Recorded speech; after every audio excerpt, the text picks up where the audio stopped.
Great. Thank you. And good morning and good afternoon and evening to all of you out there. Thank you for joining this webinar.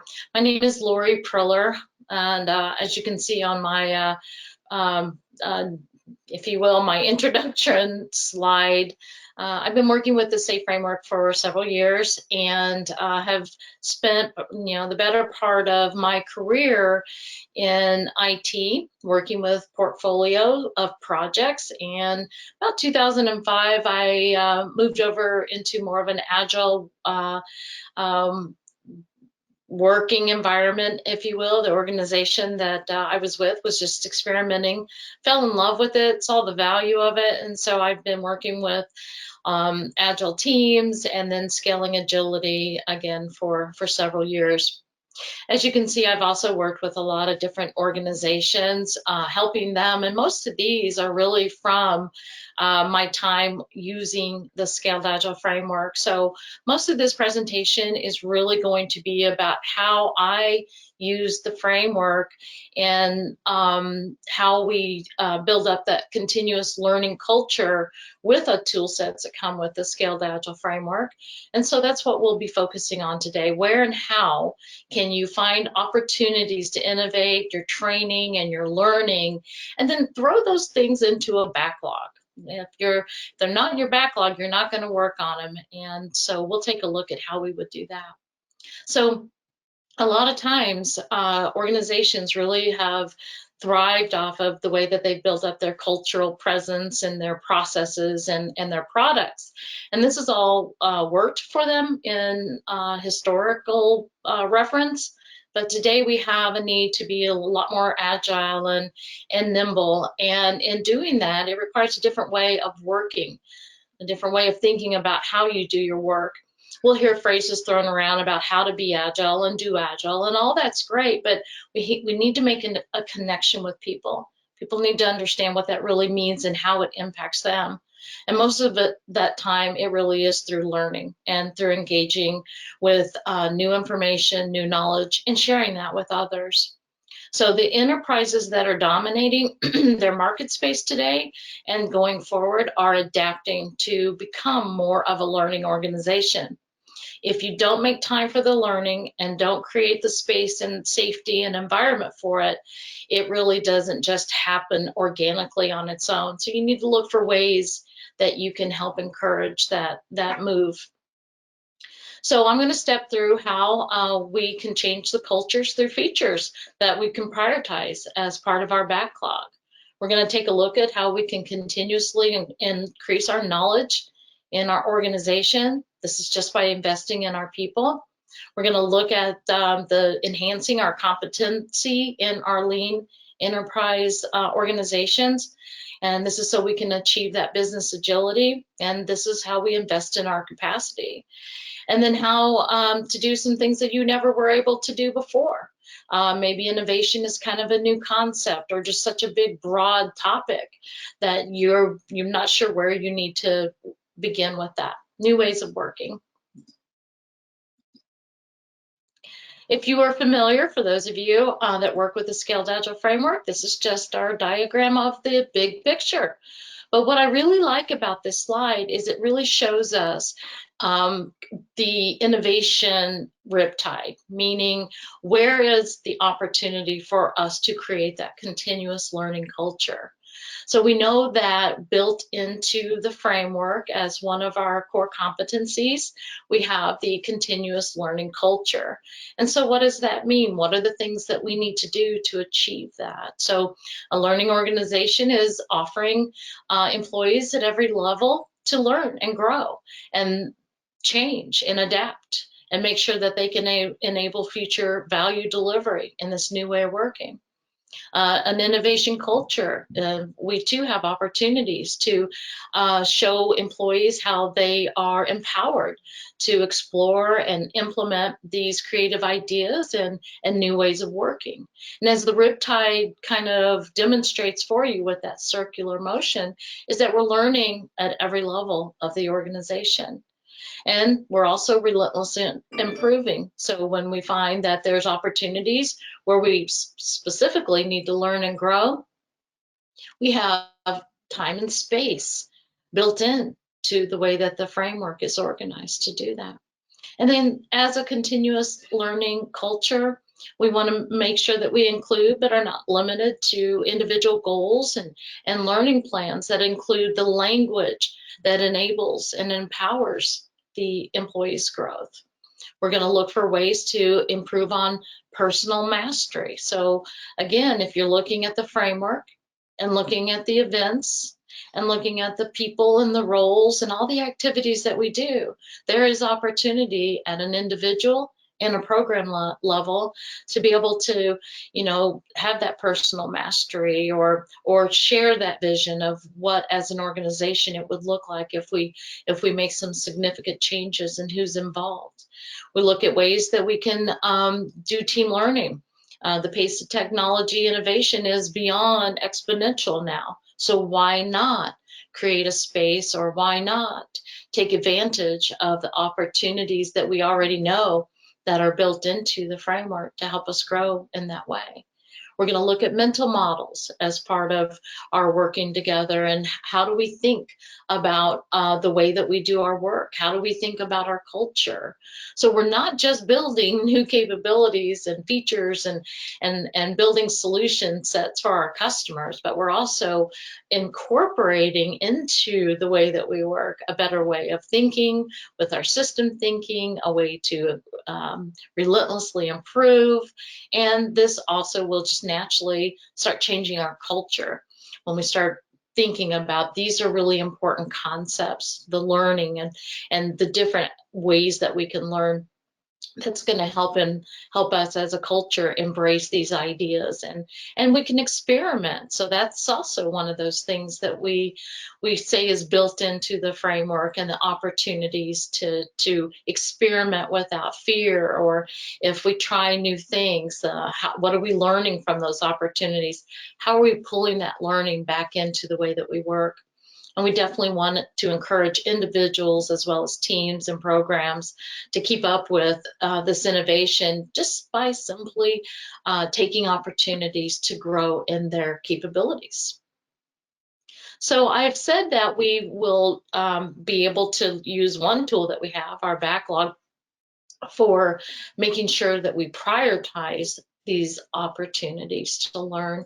And so what I like to do is take a look at our innovation and planning iteration. So we've got training opportunity that's built in already into the IP, the innovation and planning iteration. And as you can see on the schedule, for those of you that are working with Scaled Agile, the last iteration in your program increment creates that time and space. And as you can see here, these are some really brilliant ideas for how teams can use their times. What I want to focus on is if you take a look at the time that's spent in learning new ways of working, there's opportunity within just this 2 weeks. You can do something as simple as a lunch and learn, all the way to a 2-day class. I just finished up a class today and for an organization, and we decided to take 4 days for 4 half days. So there's the opportunity just within the IP iteration for you to be able to just say, hey, if we can find no other time with all the hectic stuff that we have going on and the work that we have going on, you obviously have that time that's built into the IP iteration. And this is a perfect time for this, because this is what we're trying to coach and mentor our arts to do, is to utilize this time box, this 2 weeks, for innovation. It may not happen right away, but we certainly want to make the case by saying, look, we've got the time built in. Let's see if we can use that more effectively for training and learning and growing. Continuous education gives the teams and the leaders a welcome opportunity to learn and master these new skills and new techniques. And sometimes what I run into is the reluctant to try to start a learning program or a training opportunity, because where do we start? When do we schedule? We're too busy. let's take a look at our IP iteration as well, a place that we can get started with that. And then finally, I'd like to just really wrap up with, from a, where do we go from here perspective is, let's look at your backlogs. We know we need to prioritize improvement items into our backlog. This is going to enable our continuous learning, and this is going to impact the enterprise at every level. We need to know that changing our technology, changing methods, changing practices, these are all opportunities for continuing education. And as you can see here on this slide, I've identified that, hey, depending on how big of a training need that you may or may not identify, could be an epic size. This could be a whole program that goes through a full series of training classes. Or it could be something as simple as, hey, team, let's make sure we put in our backlog maybe a, excuse me, a half-day workshop, a lunch and learn, something kind of fun or innovative. Maybe we want to learn how to write our features and our stories more effectively. What are some ways that we can build in quality? Hey, maybe we need to do some automated testing. If this is a small initiative to do automation, think of it at a user story level or a feature level, or maybe it's a big undertaking. Collective ownership. How do we build in that capability and the ability for folks to take ownership to the work that they do through decentralized decision making? Maybe it's the agile architecture. Maybe we just need a quick conversation or a meet and greet or a workshop. Again, depending on the size and scope of this opportunity for learning, it's either going to be really big or it could be something you can just knock out in each iteration. Pair work, that's a great user story. Mastering product owner and scrum master roles, that could maybe be a feature that is something that you want to spread out over a whole program increment. Team building. Oh, I know that I worked with an organization one time that our team building was to go climb trees and walk across these little plankways. I wasn't really impressed with all that, but the rest of the group enjoyed it. But we had fun doing that. Well, we took, a whole day out of our iteration just to get that accomplished. So really what we're trying to say here is that we have a way that we can invest in our people that will come together from multiple different disciplines and multiple different domains and languages and help educate folks in the way that they need to work and how important it is to recognize it is a different mindset. It is a different way of coming together and learning and growing. And it's very, very difficult. I recognize that for this growth to happen. So you really need to put forth an intention on enabling learning and growing. You want to enhance your learning organization. And so again, back to the slide, prioritize.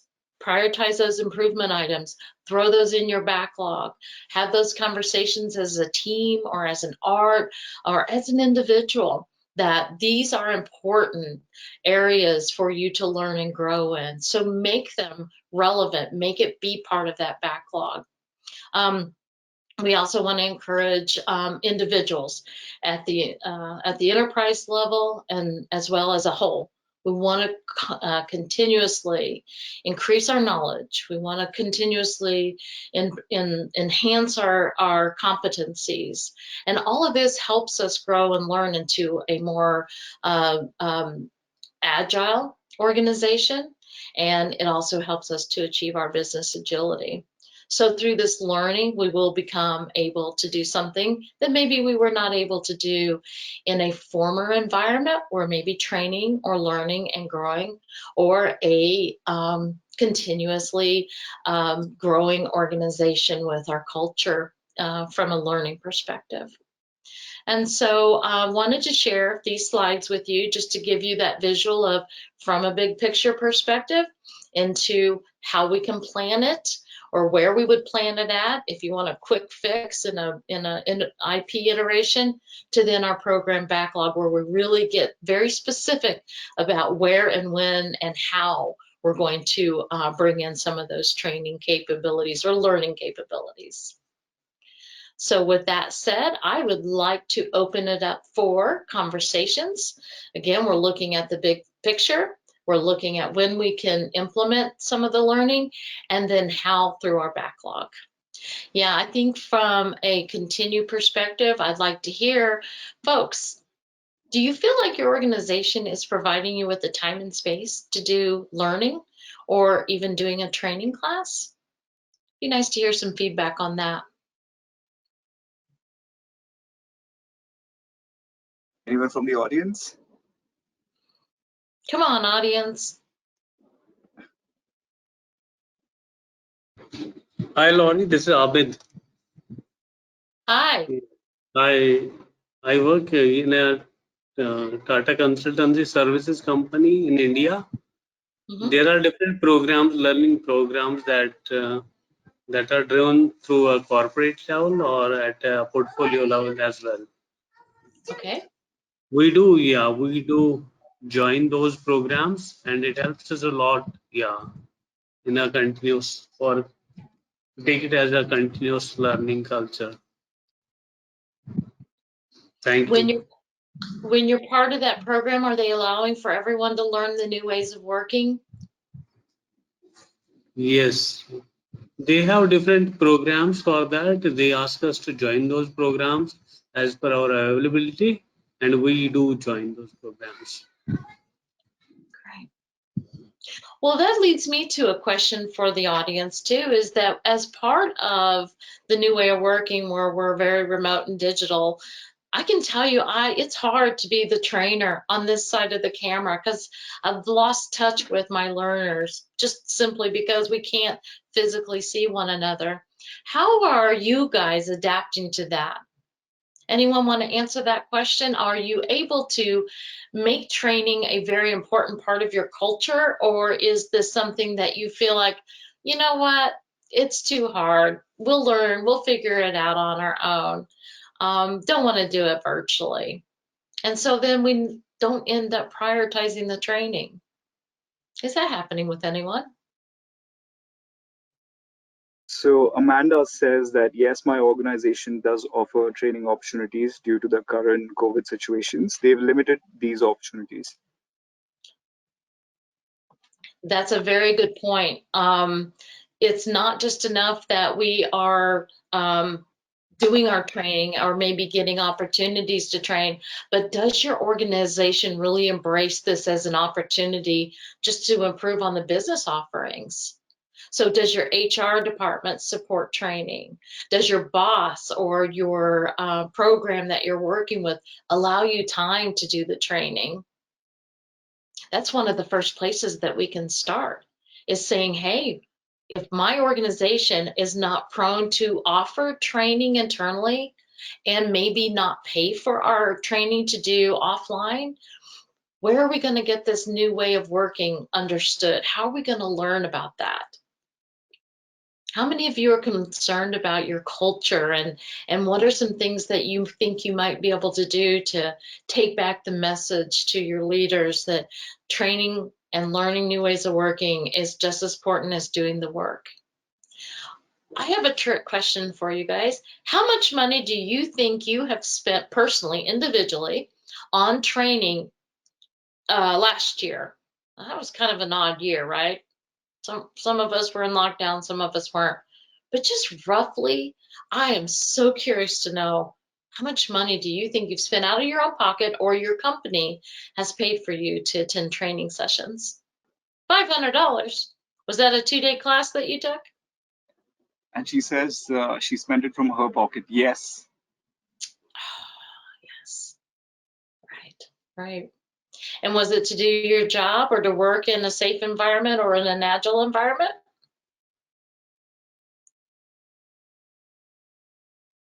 Amelia says over $1,000. I'm new to the industry, coming from the cat and gesture world.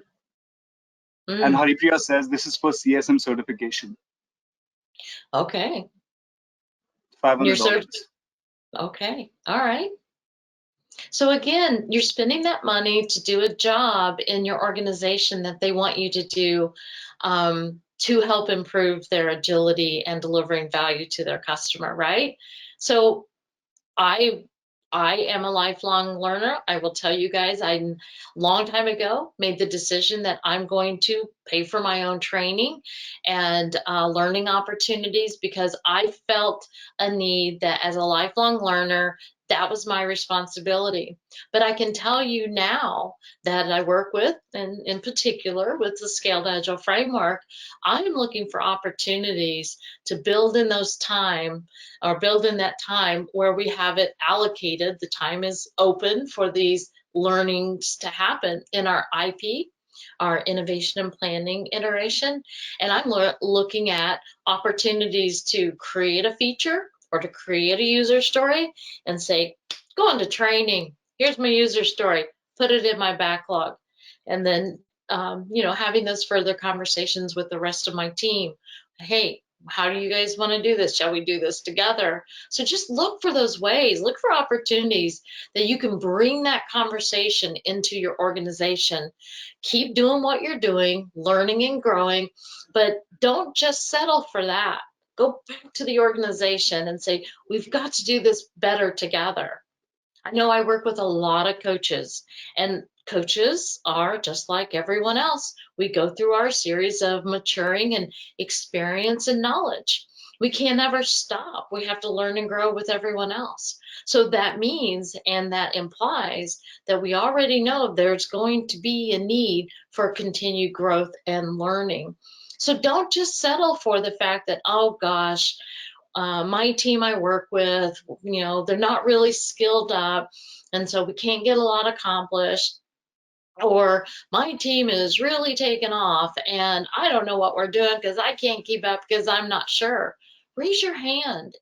Have those conversations within your teams and say, guys, let's take a look at this opportunity here. We all need to grow, or maybe some of us need experience or knowledge transfer from others to help us grow. So may I ask for some of your time? Let's write a user story, put it in our backlog, get it prioritized where we can collaborate, we can go to training, and let's start with that first. Maybe the money will follow, maybe the training budgets will follow. We want to move towards that, but this is one of those first steps that you as lifelong learners can bring into and show your organization, hey, I'm really serious about learning how to do my job and do it really well. So here's what we are doing as a team. Here's what we are doing as individuals to bring about that new knowledge and those new learnings. Company, maybe it's time that we start taking a look at how we can somehow reimburse people. Maybe it's not a full reimbursement right away. Maybe it's just they buy your lunch for a lunch and learn. It doesn't hurt to ask. And I can assure you, if you're working in an environment that is truly trying to build up their learning culture, you're not going to be turned away. You may be told no, and not right now. But if this isn't truly, in fact, the direction that your organization wants to go, push that envelope and say, need more learnings, need more opportunities to grow in my job. How can you help me as an organization? How does that reimbursement work? Every organization is different. I just now, first time in my career, just now work for an organization that has given me a credit card and has told me, use it and go get training whenever you want it. Wow. And I can tell you, I've never heard that before. And I'm so pleased that I work with an organization that takes continuous learning and building that into the culture. But before then, it was just leaders don't necessarily know the details of all that stuff, or you may not know the process by getting reimbursed. Maybe that might be your first start, is go ask your boss, how much money do I get or is allocated for learning and training within our group? And if there's none available, say, hey, let's have a conversation about that. Let's see if there's ways that we can all work together or come up with, pool our training money together. and just have those kind of conversations. I think that's pretty innovative and pretty courageous at the same time, where you may not be able to go to training right away that gets reimbursed, but you've started the conversation.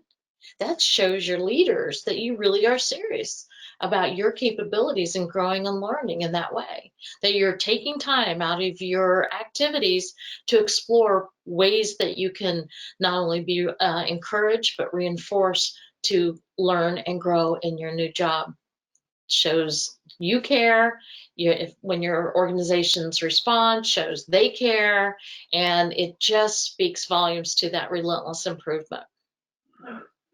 Here's a trick question for you. I threw up here the prioritize improvement backlog, and I showed you the epics at an epic level for big items and a feature for a program level item and stories, and giving you some ideas. Maybe it's you need to present a proposal.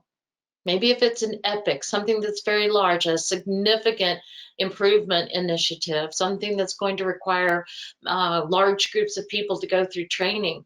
Maybe it's that you present the case, the business case for why your team, your program needs to all go to training together, or all have some type of an improvement initiative that you're working on, meaning we need to invest some time and some money into helping us move forward or grow in our capabilities.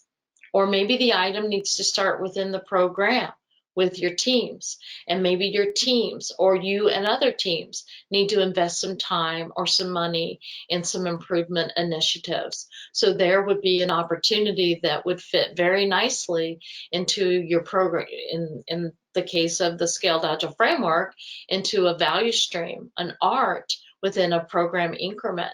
So you actually could forecast, hey, if we can't do maybe an upfront big bulk training or some type of a learning opportunity, then maybe we spread it out over some time and then just build that in using those features.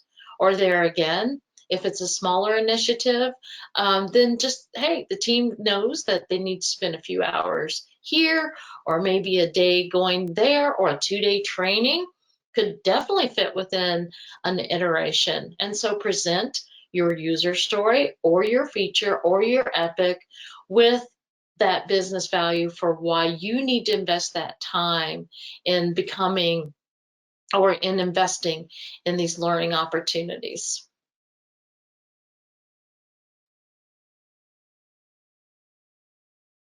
Improvement backlog items. That's a good question. How many of you have ever thought of creating a story or a feature or an epic to identify time you need to spend on innovation or learning in particular? All right. Well, I do thank you all for joining us. I'll stay on to do some Q&A if you would like, but I did want to give you some information about myself. So if you wanted to ask me some questions offline, you can feel free to do that. And it's been really nice to work with you folks and to kind of have this conversation. And I'm looking forward to, hopefully, if there's any feedback on more information, please let these guys know. Please put it in the comment if you'd like more in depth. You want to learn a little bit more about, maybe this is the first time you've seen the Scaled Agile framework. Maybe you're not aware of what a feature is or a user story. How can we have more conversations about becoming learning organizations? And what are some of the things or questions that you would have to build that into your organization?